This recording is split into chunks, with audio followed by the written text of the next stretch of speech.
como a gente tem ganhos, a gente tem todo esse lado bom da automação, a gente também tem ideias erradas sobre a automação, né? Às vezes o pessoal mais gerencial, né, que não tem tanto contexto da automação, e às vezes pessoas que acham que a gente que é, né?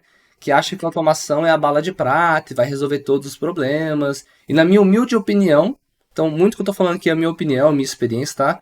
Não acho que é a solução de todos os problemas, não acho que vai solucionar todos os problemas, é bem longe disso, tá? Mas é uma ferramenta muito boa pra gente gerar mais qualidade, tá? Então dentro dessas ideias erradas, a gente tem a ideia errada que a automação é pra caçar bug. Na minha opinião não é, né?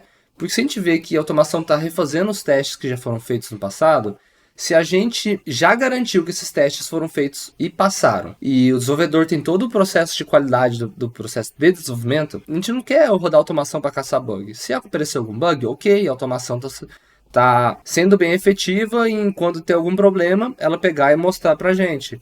Mas muitas vezes a gente tem a ideia que a automação é para caçar bug, porque não tá achando bug, a automação não tá sendo eficiente. Então a gente tem que saber ponderar isso aí, qual que é realmente o objetivo da automação, que não é caçar bug. Outro ponto que a gente tem da automação é sobre o que ela tem que testar. Ela tem que fazer só caminho feliz, true, ok, passou e beleza. Ou ela tem que testar caminho triste, o que ela tem que validar, né? E na minha opinião, a automação não é para só true, coisa mocada e tudo mais. Para isso, a gente tem, por exemplo, alguns testes unitários, alguns testes estáticos, por isso a gente tem, por exemplo, um SonarLint, SonarQube aí, pra gente fazer algumas validações mais de código mesmo. Que você consegue mocar algumas informações e tudo mais. Até o time de desenvolvimento usa muito testes mocados para alguns testes estáticos e tudo mais, para ver se o fluxo está ok. Mas quando a gente fala de teste end-to-end, esses testes que a gente QA geralmente faz, até teste de API também, de contrato, a gente não quer só o true. A gente quer testar os cenários felizes, porque é o cenário que o cliente vai estar usando. Então é muito importante a gente validar que o que o cliente está usando está funcionando. Mas eu acho importante também a gente colocar cenários de erro. Por exemplo, o cliente não pode colocar tal coisa. Se ele colocar tal coisa, vai dar um erro. Então, eu acho legal travar esse cenário, colocar esses cenários também. Porque é uma trava de segurança. Se a gente colocou lá que o cliente não pode fazer aquilo, é porque é uma trava de segurança para o produto de alguma forma. Por exemplo, eu já trabalhei com produtos físicos, né? Mas a gente fazia teste por software para testar o produto físico. Então, às vezes, a gente tinha travas no produto, no software e no firmware. E tinha que testar as duas coisas. Porque às vezes o software podia mandar coisa errada lá para baixo pro firmware e ia dar problema na placa, no equipamento físico, né? Eu falo placa, mas é o equipamento físico, né? Pode ser qualquer equipamento físico. Por exemplo, um Blu-ray, um DVD, algo do tipo assim. Tem um software que vai gerar aquilo lá, por exemplo, quando a gente liga o filme, né? Então, a gente ter travas nos dois lugares é importante, porque às vezes um não vai se dar bem com o outro, às vezes fazer a trava em um é mais fácil que no outro. Então, é bem importante a gente ter esses cenários de falha também, tá? Outro ponto muito errado da automação que eu vejo, assim, é a gente achar que a automação vai ter resultados, assim, espetacularmente rápido. Eu comecei a fazer agora, na próxima sprint, eu vou ver todos os benefícios da automação. Embora eu tenha dito que um dos benefícios da automação é resposta rápida a incidente, eu considero que a automação, para ela dar ganho, sim, de verdade, tem que passar algumas sprints, porque conforme passa as sprints, a gente vai aumentando a automação, então a gente aumenta a nossa cobertura de teste automatizado.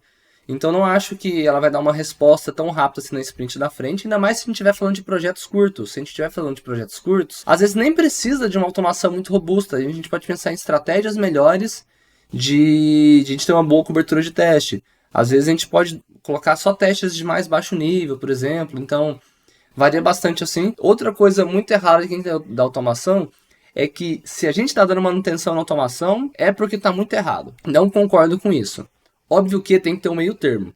Se toda sprint você está tendo que arrumar sua automação porque algo da sua automação está quebrando, provavelmente você desenvolveu isso de uma maneira errada.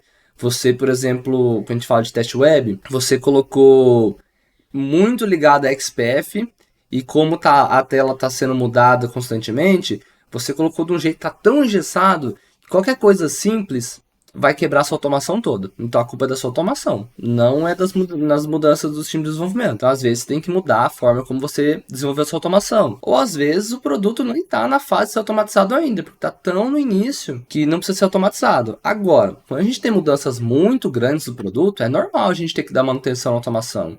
quando mudou alguma regra de negócio, adicionou uma trava de segurança que não tinha, ou a gente tirou a trava de segurança agora, então vai ter que dar manutenção. Então é normal. Então a questão é que não pode acontecer muito constantemente, porque pode ser que sua automação esteja muito frágil e fica dando muito falso positivo, tá bom? Então a gente tem que saber ponderar isso aí, conseguir desenvolver uma automação robusta também. E outro ponto errado, assim, que eu acho, mas não acho que é tão errado, porque se a gente está falando de automação, então tá automatizado, tem que funcionar sozinho. Mas pode ser que você precise no início, que não está muito confiante com a sua automação e tudo mais, que você tenha que dar uma ajudinha, que você tenha que dar uma olhada, não está tudo automatizado, por exemplo, a validação se passou ou não todos os testes. Então, às vezes a gente tem uma ideia que comecei a automatizar, coloquei a primeira vez lá, não pode mais dar problema. Não pode dar problema na esteira, não pode travar num teste, tem que rodar tudo sozinho, senão a automação também não presta. Então acho que também não é assim, não é 880, não é binário, tá? Não funciona ou funciona. Então a gente tem que saber ponderar isso, mas a gente tem que saber até que ponto a gente pode estar acompanhando a automação. Se você tem que ficar dando pause e play toda hora porque tá mapeando o botão errado, não tá mudando para a página que tá mudando, ou porque a API tá demorando para dar resposta e a sua automação trava, então talvez, de novo, o problema está na sua automação. A gente tem que saber ponderar isso aí, até que ponto a gente está falando de uma automação que está robusta o suficiente, até que ponto a aplicação está apta para ser automatizada, então a gente tem que saber ponderar essas coisas, tá?